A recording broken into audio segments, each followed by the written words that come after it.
are you? I personally am someone who tends to be a passionate overthinker.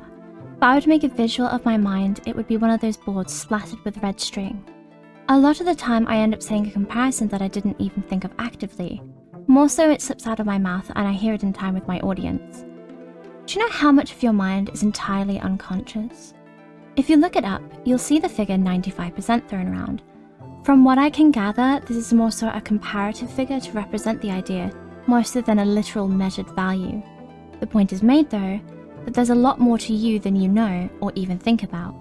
What makes you, you, is a question that has been asked many times asked and answered by thinkers far greater than mere you. Everyone has their own ideas on it, mind, body, spirit, all falling on a various scale of the debate of how much of you is inherent. One thing everyone can agree on, however, is that your memories factor in somewhere.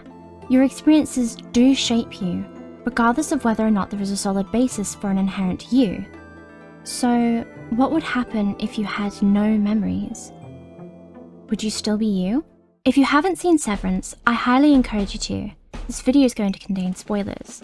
In addition, if you've never read Umineko no Naku Koro ni, I highly encourage you to do that too. There will also be spoilers here for that. When I was a teenager, my best friend's mum was one of those spiritual healer types. You know, Reiki master, chakra lover, spirit medium, etc. At one point, she got really into hypnotism, and I was told about how she had erased a woman's trauma from her memories. I remember thinking about having something similar done myself, but I kept umming and ahhing about it because I wondered what I'd be like if something so fundamental was removed. Watching Severance more recently has had me thinking the same. So much of my person is shaped by my experiences. Even mundane things about me are shaped by past experience. I'm known for the fact I have several Discord accounts with decreasing amounts of people added. I have an account logged into my phone that only family members and people who know me in person can message. The idea of any old Joe I met online being able to notify my phone however many times they wish drives me mad. And it's because I grew up on the Skype era of being spammed 2,578,917 times until you answered back, with no regard for what you might have been doing. Had I not had those experiences, I might be a one Discord with everyone added kind of person. I started to think, how much of me would be the same if I had no memories? As a kid, I was very social, chatty, loud, and a bit bossy. Well, a lot bossy.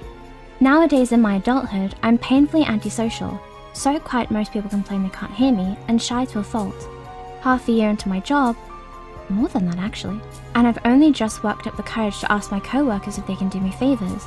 And even then, it's only when they're pretty much doing that task already. If you erased all my memories, would I act like that kid again? Season 1 of Severance seems to take a stance that I struggled with. All of the innie versions of the severed workers are far nicer than their outie counterparts.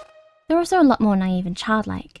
Severed individuals are tabula rasa adults, a phenomenon that we don't see often in real life, and even when we do, it tends to be tied to a larger incident, e.g. a car accident causing amnesia. Normally, the only people without foundational memories are children, who are biased in their ways of acting and thinking due to their cognitive development.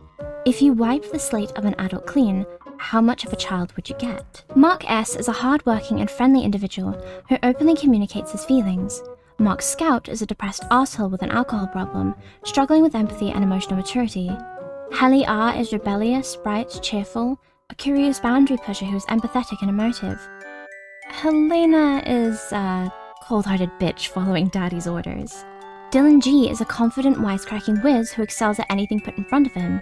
Dylan George is quiet, subdued, and struggles to maintain a job. Irving B. is a workaholic bound by and obsessed with the rules. Meanwhile, his outie appears to be a lot more rebellious and darker in personality. At a glance, one can surmise that the distinction between an innie and an outie is that they are opposites. Innie Dylan excels at work, while his outie does not. Innie Mark is warm, his outie is not, and so on. Innies versus outies are opposites, meaning whoever a person is, their existence is completely contradicted by the other them, a concept that rings true to the real world. Even the names are reflective of their nature. While the show has a practical approach to the innie versus outie naming convention, one is inside the severed floor, the other is free to be outside of it. In the context of the show, that does make sense, but for us, in the real world, those names are written with intent and subtext. The term innie is representative of one's internal self, almost like an unconscious being that has not endured anything. It's the yolk in the egg. Meanwhile, the outie is the version of the self that has been worn down and whittled down like a riverbed. Noticing this gap between the innies and the outies made me wonder what it'd be like if I was severed. At first, I was quite a downer about it. This line of thought isn't new to me. I've thought a lot about who/what I'd be if not for XYZ, but seeing Severance take such a defiant "you'd be all you're not now" position gave the thoughts more weight in my mind. Would I go from being an antisocial loner back to the teenage me who sat in Skype calls of 15+ people? Would I stop trembling at the idea of asserting a boundary with a friend? Would I find mirrors in shops a fun excuse to strike a pose? Who would I be if I had no memories? All I am are my memories and experiences, right? I like Legend of Zelda because my brother played it for me as a kid. I dislike FPS games because I'm not attuned to them. If you erased all of my memories, would I suddenly be the warm and extroverted child I mourn in the wee hours? Well, no. For one, memories are an intangible concept. Yes, there'd be a degree of change. That much is obvious. I probably would be more confident, would be more friendly, would be warmer, but there are things in my brain, neurologically speaking, that are a different way now. You can't just memory erase the chemical reactions that cause depression or the other neurological differences I now evidently have. If anything, I think my severed self would be far worse as a person, because you wouldn't have the memories that drive me to overcome my natural shortcomings. I believe this is true for just about everyone. We would be different, yes, but without hardship and pain, what better tomorrow is there to strive for? What reason do we have to evolve? Furthermore, without these memories of these lived experiences, how do we cope with the way these lived experiences affect the way we interact with our world? A lack of memory of these things doesn't automatically mean they didn't happen. The body tends to remember. To demonstrate what I mean, as a baby, I was injected a lot because I was born early. I have no literal memory of this, but I still have a huge fear of needles, even though every experience I remember having with them, they haven't hurt at all. A lack of a memory is not equated to a lack of experience. The things you don't remember just make you feel kind of crazy for having a reaction to something. And Severance is far more intelligent than a one-dimensional take that your innie is the inverse of you. Season 2 makes this notion far more evident, especially in episode 7. You see shots of Mark Scout being warm. Sure, he's still a little rough around the edges, but he's still undeniably warm, loving, romantic. Only over the course of the episode does he become more damaged and colder, eventually hitting a point after Gemma's death that pits Mark Scout as an opposite to Mark S. Helly R is warm and rebellious, likely mirroring her younger self as Helena, but Helena was brought up in the cold-hearted world of the Egans and Lumen. You can see that she doesn't really have her heart in Lumen, she's merely following orders, but she seems to show more warmth to Mark, so it's clearly in there somewhere. Of course we have less info on Dylan and Irving, but it's not hard to make some inferences. For example, Dylan is clearly a loving father and hard worker, but seems to have issues with confidence that have likely been built up over time. His innie is probably only so confident in his job because it's all he can do. Likewise, we can make some assumptions about Irving. It's not a stretch to say that something happened that made Irving far more anti-establishment and made him investigate Lumen. I mean, you can see this in the episode where he threatens to drown Helly. The normally nice, quaint, and peaceful Irving is drawn to violence due to his lack of trust in the establishment he once had all his faith in. The conclusion that one is encouraged to draw here is that the only difference between an innie and an outie is a lack of experiences.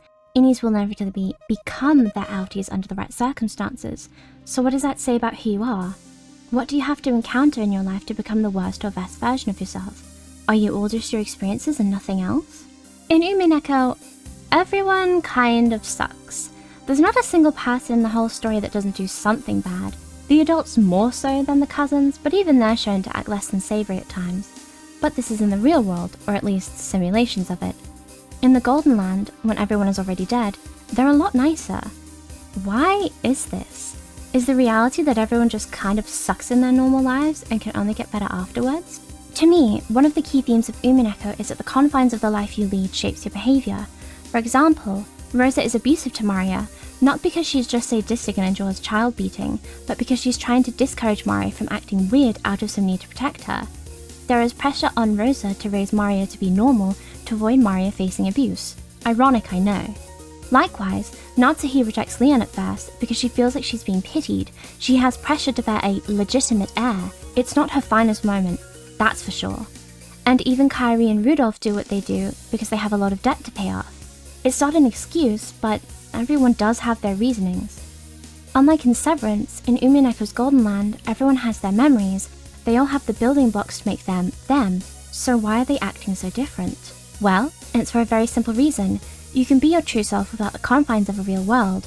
Without the pressures that force and shape the Usurimias, they're allowed to be a family.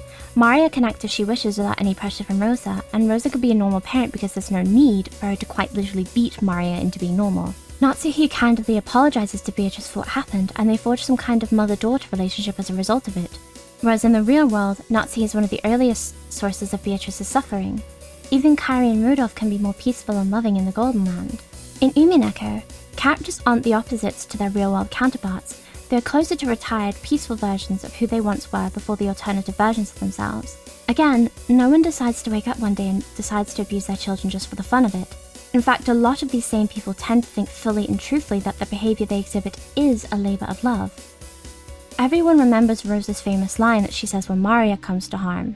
That is to say, these characters are still who they were before. They remember and understand and are able to reason and cope with their lives before. They are just in a much more peaceful and favourable version of their lives, which allows them the space to exist without needing to perform for anyone, inside or outside of their own minds. With that in mind, the conclusion that people are better versions of themselves without the confines of reality forcing their behaviours can be drawn. This may seem rather different to Severance. Severance seems to pit that you become a worse version of your inherent self after enduring poor experiences, and that if you wipe the slate clean you go back to the basics, your better self. Whereas in Umineko, everyone has very intact memories of the horrible things they endured, horrible things they did, and even the reasons they did them, but the only thing is that they're now no longer in reality. In that way, the Zebra floor is like a pocket reality, free from the confines of the real world. Outside of the Lumen-inflicted abuse, the Zebra floor is extremely safe. There's no dead wives, no miscarriages, no past failures, no overbearing fathers, no family legacy to burden the severed workers. In a way, they are more authentic to their original selves because they have yet to be shaped and molded by the real world, just like the Ushurimias in the Golden Land. While Umineko takes a less grounded approach with the concept of the Golden Land, Severance takes a more practical approach, creating a pocket reality in which people are freed from their burdens by lack of memory rather than lack of existing in an unburdened realm. However, the message remains the same between both. Unburdened by the weight of our modern day-to-day lives, people become closer to who they truthfully want to be because it is simply easier to. No person wakes up one day and decides they want to abuse their children. They are molded and taught that there is only one specific way to be, regardless of their efforts to change that or if they even enjoy it. There's no denying that a person's lifetime experience often traps them into a mode of being. But in a way, that conclusion is a bit of a bummer, right? So what you're saying is I used to be a good person, and because of the mere act of being alive, now I suck? But that's only halfway along the road. In both cases, the end result, being severed or being in the Golden Land, factory resets a person, proving the point that the good person they truly are is still in there. For Severance, it's in there as the inherent person one is, and for Umineko, it's allowed to shine due to the shackles of reality being released. The point is, you are still you. You are still in there. The shiny you, the nice you, the unburdened you. It's still in there. And well, in this world that you and I live in, it's up to you to reach in there and pull it out. Good luck.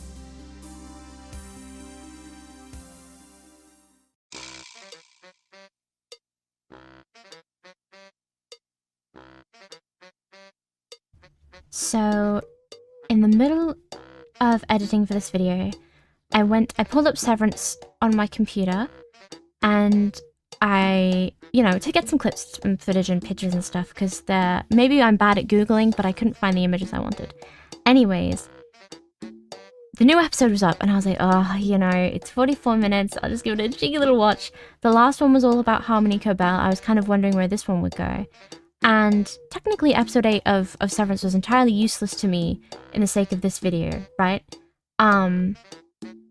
So imagine my shock when in the early of that episode, this line comes up, which would have been so useful before I finished editing the video.